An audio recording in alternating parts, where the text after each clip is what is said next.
Welcome back to all of you guys. Welcome in another video of MS biology. Hopefully आप सब लोग ठीक होंगे और आपकी प्रिपरेशन भी काफी अच्छी चल रही होगी। Okay, so as in my previous video I have discuss about some important questions of genetics from the different competitive examinations. So in the sequence of that, this video will also include another 10 more questions of genetics which has been asked in different competitive examinations. Okay, so आज की इस video में हम लोग बात करने वाले हैं जेनेटिक्स के क्वेश्चंस से जो कि डिफरेंट डिफरेंट कॉम्पिटिटिव एग्जाम से पूछे गए हैं और उनके सॉल्व करने के अप्रोच से भी, जैसा कि मैं पहले भी वीडियो में आपको बता चुका हूं कि क्वेश्चंस को सॉल्व करने के टाइम पे आपको उनके कॉन्सेप्ट बहुत अच्छे से क्लियर होने चाहिए कि आप किसी को सही और किस ऑप्शन को गलत कैसे बोल रहे हैं। ओके, सो स्टार्ट करते हैं आज के वीडियो को। सो बेसिकली पहला जो क्वेश्चन आपसे पूछ रहा है, what is the chromosomal system of sex determination in birds, right. तो सेक्स डिटरमिनेशन अपने आप में जेनेटिक्स का एक टॉपिक है जिसमें आपको पढ़ने को मिलता है कि एक्स एंड वाई जो क्रोमोसोम्स होते हैं किस तरीके से डिटरमाइन करते हैं सेक्स को। तो इसी तरीके से अलग अलग ग्रुप ऑफ एनिमल्स में अलग अलग जो सिस्टम्स होते हैं वो होता है, राइट। तो बर्ड्स में कौन सा होगा उसको जानने से पहले आप यहाँ पे डिटरमिनेशन का जो कॉन्सेप्ट है उसको समझ लीजिए कि किस तरीके से सेक्स डिटरमिनेशन का सिस्टम्स अलग अलग होते हैं। ओके, तो बर्ड्स के केस में अगर देखा जाए तो बेसिकली ZW जो सिस्टम होता है वो फॉलो होता है सेक्स डिटरमिनेशन के लिए। इसमें Z जो होते हैं वो बेसिकली क्या होता है, दैट इज द मेल होता है, राइट, दैट इज होमोगैमेटिक होते हैं, इनको हम मेल बोलते हैं। और जो ZW होता है दैट इज हेट्रोगैमेटिक, वो क्या होता है आपका फीमेल होता है, राइट। तो बर्ड्स में बेसिकली इस तरीके के सिस्टम्स पाए जाते हैं, that is Z and W। तो यहाँ पे आपको ध्यान देना है, अगर हम लोग ह्यूमन की बात करें तो वहाँ पे बेसिकली एक्स एक्स जो होता है वो फीमेल को रिप्रेजेंट करता है, मीन्स होमोगैमेटिक जो होता है वो फीमेल को रिप्रेजेंट करता है, जबकि हेट्रो जो गैमेटिक होता है that is X and Y वो किसको रिप्रेजेंट करता है, दैट इज द मेल को। बट यहाँ पे केस उल्टा है, जो होमोगैमेटिक है दैट मीन्स एक टाइप के दोनों ही क्रोमोसोम्स पाए जाते हैं वो क्या कहलाएगा, दैट इज द मेल कहलाएगा कहलाता है। और जिसमें ZW दैट मीन्स हेट्रोगैमेटिक होता है वो क्या कहलाता है, दैट इज द फीमेल कहलाता है। सो बर्ड्स के अलावा ये वाला जो सिस्टम होता है वो बेसिकली सम बर्ड्स में भी पाया जाता है, रेप्टाइल्स में भी पाया जाता है, फिशेस में भी पाया जाता है, राइट। और कुछ प्लांट होते हैं उनमें भी ये सिस्टम पाया जाता है। तो ये जरूरी नहीं कि सिर्फ आपसे यही वाला क्वेश्चन पूछे, तो इसके लिए आंसर आप यहाँ पे कुछ और भी लिख लीजिए, जैसे बर्ड्स के अलावा क्या क्या हो जाएंगे, फिशेस हो जाएंगी, इनमें भी ये पाया जाता है इस टाइम का सिस्टम। और इसके बाद रेप्टाइल्स जो होते हैं उनमें भी पाया जाता है। और इसके बाद कुछ जो प्लांट्स होते हैं सम प्लांट्स में भी पाया जाता है। तो इस तरीके से ये वाला जो सिस्टम होगा उस सिस्टम से आपके क्वेश्चंस बन सकते हैं कि रेप्टाइल्स में किस टाइप का सिस्टम पाया जाता है, फिशेस में किस टाइप का पाया जाता है, या और जो कुछ एग्जांपल्स हैं प्लांट के उनमें कौन सा पाया जाता है। तो इस तरीके से आपने देखा कि जो बर्ड्स होता है उनमें जो डिटर्मिनेशन होगा सेक्स क्रोमोसोमल सिस्टम का वो कौन सा होगा, Z and W। और Z and W कैसे होगा ये आपको यहाँ पे दिखा दिया गया कि जब दोनों ही सेक्स क्रोमोसोम Z वाले होंगे तो क्या कहलाएगा, मेल कहलाएगा, जबकि एक आपका Z होगा दूसरा क्या होगा, W होगा, तो क्या कहलाएगा, फीमेल कहलाएगा। ओके, तो बर्ड्स के अलावा फिशेस में, रेप्टाइल्स में एंड सम प्लांट्स जो होते हैं उनमें भी ये चीज पाई जाती है। ओके, नेक्स्ट जो क्वेश्चन है वो बोल रहा है कि what is the chromosomal system of sex determination in most species of ants and bees, right. इन दोनों में कौन सा सिस्टम पाया जाता है क्रोमोसोम सेक्स को डिटरमाइन करने के लिए, क्रोमोसोमल, राइट। तो यहाँ पे आपका ऑप्शन जो होगा वो नंबर सेकंड ठीक हो जाएगा, that is X and not, means यहाँ पे जो सिस्टम होगा वो क्या होगा, x and not means x and zero. Okay, इसके पीछे का जो लॉजिक है अभी हम आपको बता देते हैं कि किस तरीके से आप इसको निकाल पाएंगे। ओके, सो अंट एंड बीज के अलावा बेसिकली ये वाला जो सिस्टम होता है वो और किस किस में पाया जाता है, that is the round warm में। ये आपको बहुत इंपॉर्टेंट क्वेश्चन देखे जा रहा है ऑप्शन, ये आपको राउंड वॉर्म्स में भी पाया जाता है, दूसरा ग्रास हॉपर में भी पाया जाता है। ओके, और ग्रास हॉपर में भी पाया जाता है, और कुछ इसमें ग्रास हॉपर हो गया, इसके बाद फिर कॉकरोच हो गया, कॉकरोच में भी पाया जाता है, ट्रू बग्स जो होते हैं उसमें भी पाया जाता है। तो आंट एंड बीज के अलावा मतलब बीज जो होते हैं उनके अलावा राउंड वॉर्म्स में पाया जाएगा, ग्रास हॉपर में पाया जाएगा, कॉकरोच में पाया जाएगा। कॉकरोच और ग्रास हॉपर का बहुत ज्यादा आपसे एग्जाम में क्वेश्चंस पूछे जाते हैं कि कॉकरोच में किस टाइप का सिस्टम आपसे पाया जाता है, तो क्या हो जाएगा, that is the x and zero या एक्स नॉट बोलते हैं। तो यहाँ पे एक्स एक्स जो होगा वो बेसिकली किसको रिप्रेजेंट करता है, फीमेल को, और एक्स नॉट जो होता है वो रिप्रेजेंट किसको करता है, दैट इज द मेल को। ओके, तो इस तरीके से आपका ये सिस्टम हो जाएगा, दैट इज एक्स नॉट जो सिस्टम है, एक्स जीरो सिस्टम है, वो किस में पाया जाएगा, इन दोनों में तो आपको दिया ही है। आपके पास एग्जांपल क्या क्या हो जाएंगे, आंट हो जाएगा, बीज हो जाएंगे, और इसके बाद राउंड वॉर्म हो जाएगा, फिर ग्रास हॉपर हो जाएगा, राइट, और इसके बाद बेडबग हो जाएंगे। ये सारे एग्जांपल्स आपके हैं इस वाले सिस्टम के। तो आप एक ऑप्शन से कई सारे क्वेश्चंस को सॉल्व करते चलिए। ओके, सो होपफुली इन दोनों क्वेश्चन से आपको काफी सारी इन्फॉर्मेशन मिल गई होंगी कि जो जेड एंड डब्ल्यू वाला सिस्टम है वो किस किस में पाया जा रहा है, और एक्स नॉट वाला जो सिस्टम है वो किस किस में पाया जा रहा है। ओके, तो आप इन चीजों को नोट भी करते चले ताकि आपका एक अच्छे से शॉर्ट नोट्स भी प्रिपेयर होता चले। तो नेक्स्ट क्वेश्चन की तरफ बढ़ते हैं हम लोग। सो नेक्स्ट क्वेश्चन कह रहा है man with Klinefelter syndrome. Klinefelter syndrome basically क्या है, यहाँ पे इसका क्रोमोसोम नंबर आपको यहाँ पे दे रखा है, that is 47 number of chromosomes हो जाएंगे नॉर्मल से एक ज्यादा, और यहाँ पे डबल एक्स एंड वाई हो जाएंगे। Rise is expected to have any of the following except, right. पहले ये डिजीज क्या होता है, पहले आप इसको समझ लीजिए कि एक ऐसा मेल कैंडिडेट जिसके पास क्या हो, फीमेल के कैरेक्टर्स डेवलप हो जाते हैं, उसको हम बेसिकली क्या बोलते हैं, that is the Klinefelter syndrome. Okay, और इसके लिए जो आपको जीनोटाइप दे रखा है वो यहाँ पे यही दे रखा है कि नॉर्मल जो केसेस होते हैं, नॉर्मल मेल में क्या होता है, एक्स एंड वाई होता है, और नंबर ऑफ क्रोमोसोम्स कितने होते हैं, 46 होते हैं। जबकि आपको क्लीनफील्डर का क्या दे रखा है, 47 दे रखा है, और 47 की जगह पे यहाँ पे एक एक्स की संख्या क्या हो गई है, बढ़ गई है। तो इस एक्स के बढ़ जाने की वजह से जो फीमेल के जो कैरेक्टर्स होते हैं वो मेल में आ जाता है, राइट। ऐसे ही सेम होता है अब फीमेल्स के लिए जिनमें मेल कैरेक्टर डेवलप हो जाते हैं, उसको हम बोलते हैं टर्नर सिंड्रोम। ओके, ये भी एग्जाम में कई बार आपसे क्वेश्चन पूछा जा सकता है। तो पहला सवाल तो आपसे जो बनेगा ये आपका यहीं पे बन जाता है, क्लीनफील्डर सिंड्रोम के लिए जो आपका जीनोटाइप होगा वो क्या होगा। पहला चीज तो यही से सवाल आपका बन जाता है। तो आपको ध्यान में रखना है कि 47 number of total number of chromosomes हो जाएंगे, दैट मीन्स एक क्रोमोसोम्स बढ़ जाएगा, और कौन सा बढ़ेगा, एक्स क्रोमोसोम। तो एक्स क्रोमोसोम चूंकि बेसिकली फीमेल कैरेक्टर को कैरी करता है, that is why a male having female characters appear होना शुरू हो जाते हैं। उनके जो फिजिकल कैरेक्टर, सेकेंडरी कैरेक्टर्स होते हैं फीमेल्स वाले, उसमें डेवलप होना शुरू हो जाते हैं, राइट। तो पूछ रहा है कि इस वाले डिजीज में अगर कोई पर्सन सफर अगर कर रहा है तो उसके पास सब कुछ होगा, सिर्फ इसमें से कोई एक नहीं होगा, राइट। तो लो स्पर्म काउंट डेफिनेटली होना चाहिए क्योंकि मेल कैरेक्टर क्या होता है, सप्रेस हो जाता है। पॉसिबल ब्रेस्ट इनलार्जमेंट, यस, जैसा कि मैंने आपको पहले बताया कि फीमेल्स कैरेक्टर क्या होंगे, वो डेवलप होने शुरू हो जाते हैं। दैट मीन्स मेल तो रहेगा जेंडर वाइज, बट उसके कैरेक्टर जो होंगे वो फीमेल में, फीमेल वाले आने शुरू हो जाते हैं। तो ये भी ऑप्शन आपका उसमें पाया जाएगा, इंक्रीज्ड टेस्टोस्टेरॉन। तो जैसा कि आपको पता है कि testosterone basically male sex hormones होता है जो कि मेल के कैरेक्टर को प्रमोट करता है, राइट, मींस स्पर्म फॉर्मेशन में हेल्प करता है। तो जैसा कि आपको पहले से पता है कि क्लीनफील्डर सिंड्रोम में मेल जो होगा उसके पास मेल का कैरेक्टर डिसअपियर होगा, फीमेल क्या होगा, अपीयर होना शुरू हो जाता है।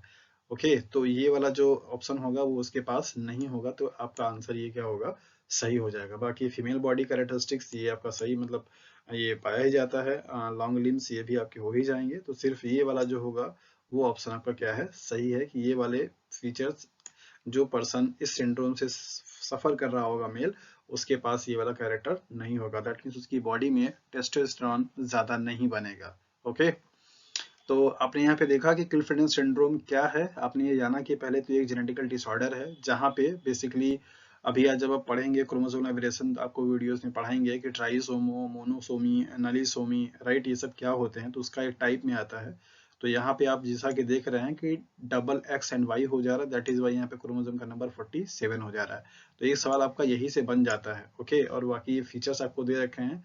तो जितना भी आपको क्वेश्चंस पूछा जाएगा इससे आपके दिमाग में ये रखना चाहिए कि वो पर्सन के पास मेल वाले जो कैरेक्टर्स है वो क्या हो रहे हैं, कम हो रहे हैं, फीमेल की जो चीजें हो रही हैं वो बन रही हैं। तो आपको इस हिसाब से अपने लॉजिक को लगा करके क्वेश्चंस को सॉल्व करना रहेगा।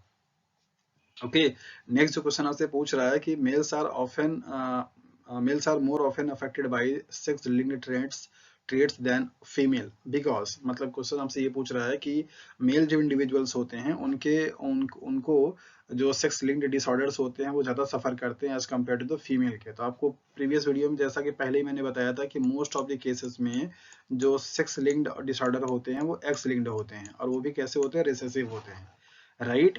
तो चूंकि फीमेल आपका कैसा होता है, होमोजाइगस होता है, तो इसके लिए ये आपका अफेक्टेड तब होगा जब किसी एक जीन का जो कि अफेक्टेड है उसकी दोनों की दोनों कॉपी क्या होगी, म्यूटेटेड होगी या प्रॉब्लम वाली होगी। अगर एक कॉपी होगी तो वो हमेशा कैरियर कहलाएगा, वो अफेक्टेड नहीं होगा। जबकि मेल के केस में ऐसा नहीं है, मेल के पास सिर्फ एक एक्स क्रोमोसोम है, तो उसके पास एक ही जीन होती है, और उस जीन का अगर कोई म्यूटेशन अगर हो गया तो वो तुरंत का तुरंत क्या हो जाएगा, अफेक्टेड हो जाएगा। तो यहाँ पे कैरियर बनने की कोई पॉसिबिलिटी नहीं होती है।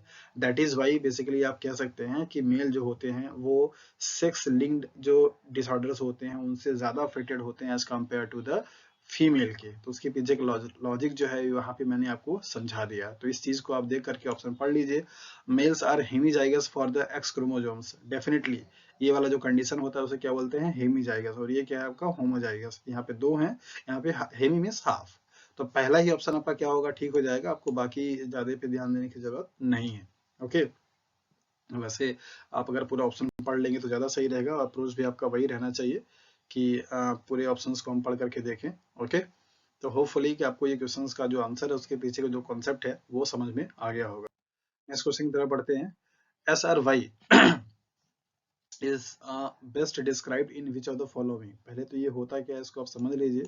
वाई जो क्रोमोसोम्स होते हैं बेसिकली, जो कि मेल के लिए क्या होता है, रिस्पॉन्सिबल होता है, तो उस पे एक TDF प्रोटीन्स होती है, TDF, टेस्टिस डिटरमाइनिंग फैक्टर।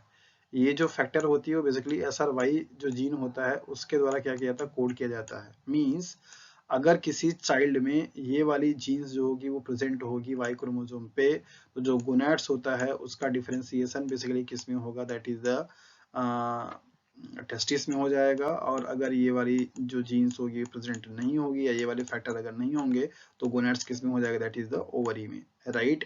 तो इंडिविजुअल का जो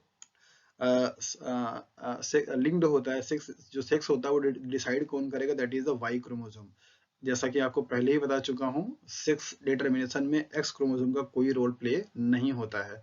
वाई जो क्रोमोसोम्स होता है उसके पास जीन होते हैं, दैट इज द TDF या SRY। ये फैक्टर है, ये जीन है, जिसकी वजह से अगर ये होगा तो जो गोनेट्स का डिफरेंशिएशन होता है वो किस में हो जाएगा, टेस्टिस में हो जाएगा, मींस प्लस होने पर।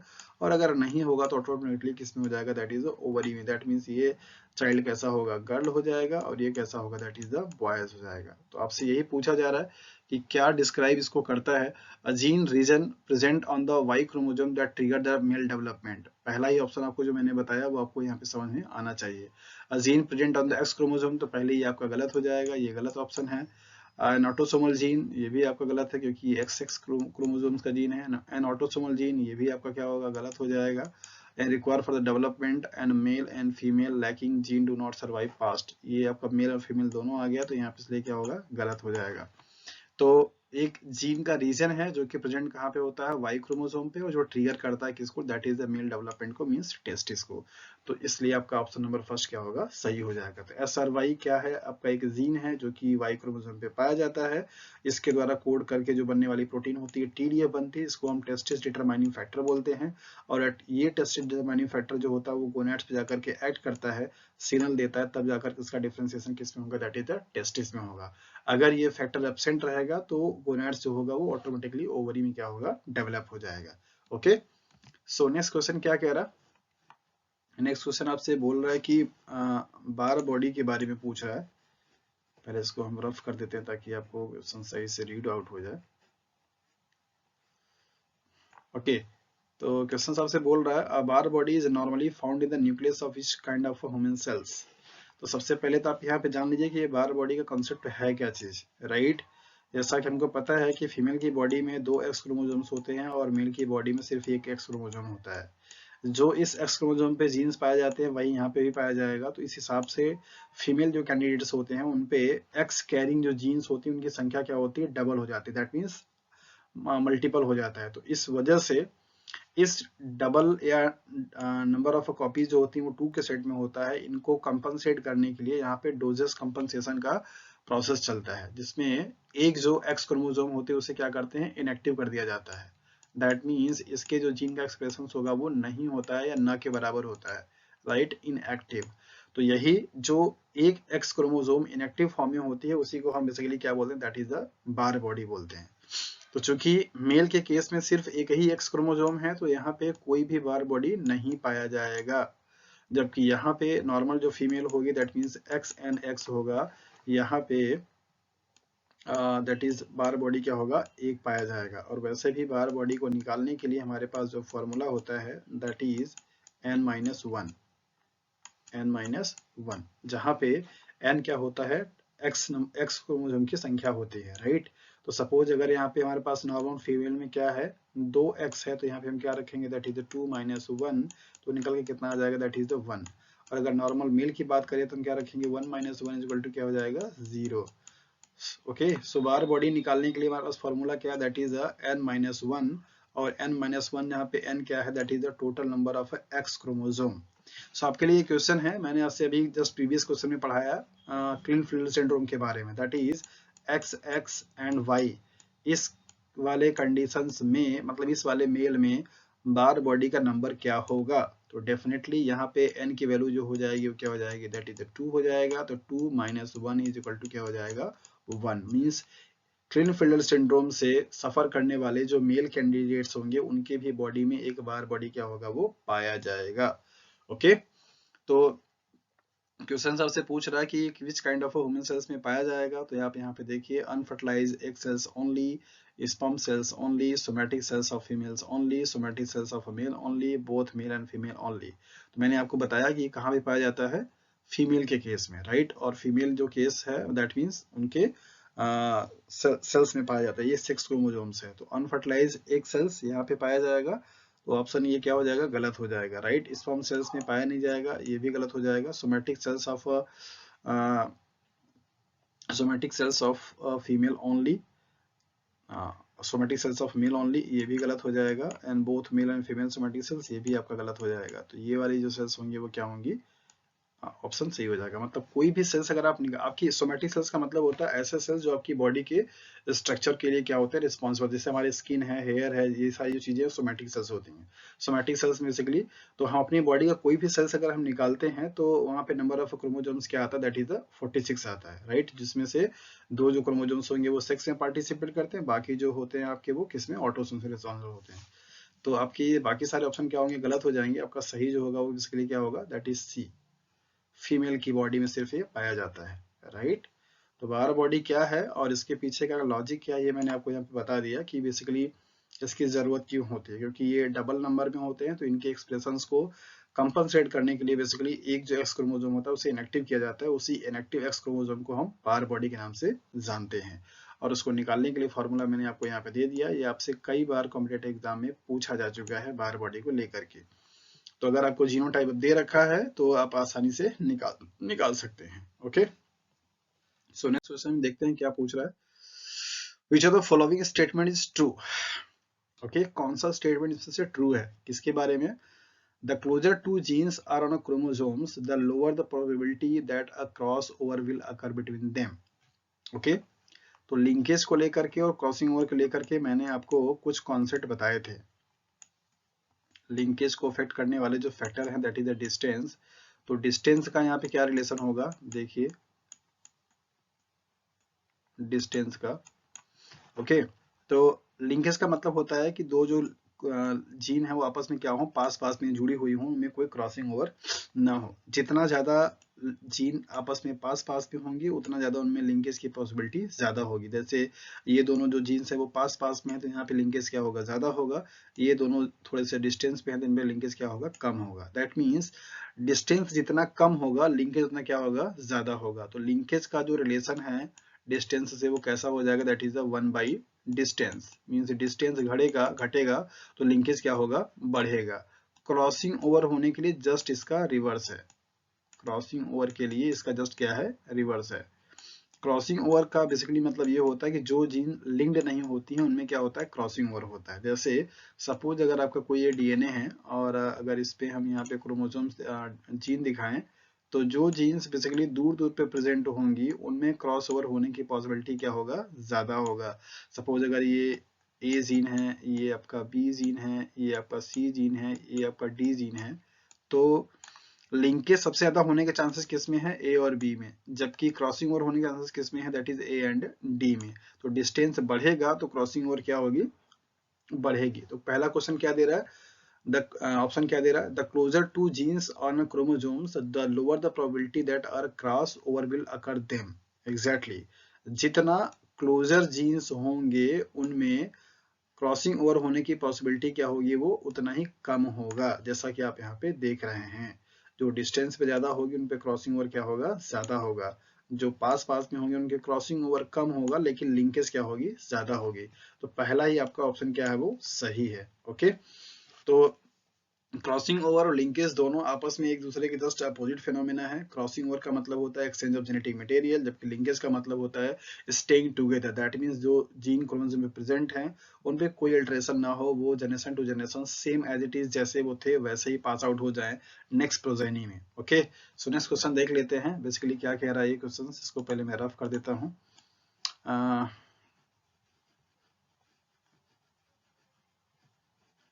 क्वेश्चन आपसे पूछ रहा है कि how would you one explain a test cross involve F1 dihybrid F1 dihybrid flies in which more parental type of offspring than recombinant type of offspring are produced. Okay, मतलब आपको यहाँ पे ये पूछ रहा है कि कैसे आप एक्सप्लेन करेंगे कि जो F1 जनरेशन आ रहा है डाइहाइब्रिड क्रॉस का, उसमें आपका जो पेरेंटल टाइप है वो क्या है, ज्यादा है as compare to the recombinant type के। तो मैंने आपको बताया था जब लिंकेज पढ़ाना स्टार्ट किया था, तो लिंकेज का टाइप भी पढ़ाया था, complete linkage and incomplete linkage. और वहां पे आपको बताया था कि लिंकेज की जो फिनोमेना होती है वहां पे पेरेंटल जो होते हैं वो हमेशा ज्यादा बनते हैं as compare to the recombinant के।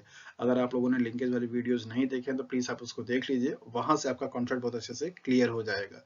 तो इसका मतलब ये होता है, इससे एक्सप्लेन आप कर सकते हैं कि जो जो जीन्स है वो आपस में क्या है, लिंक्ड हैं। लिंक्ड होने की वजह से पेरेंटल कॉम्बिनेशन क्या होते हैं, ज्यादा आते हैं, रिकॉम्बिनेंट कम आते हैं। लॉजिक क्या है उसके पीछे का, कि अगर कोई जीन अगर आपस में लिंक्ड होगी, सपोज अगर आपका ये क्रोमोसोम है मान लीजिए, और यहाँ पे पाए जाने वाले जो जीन्स हैं वो लिंक्ड फॉर्म में हैं, तो लिंक्ड फॉर्म में होंगे तो इनमें क्रॉसिंग ओवर नहीं होगी, और क्रॉसिंग ओवर अगर नहीं होगा तो बेसिकली न्यू कैरेक्टर का फॉर्मेशन नहीं होगा।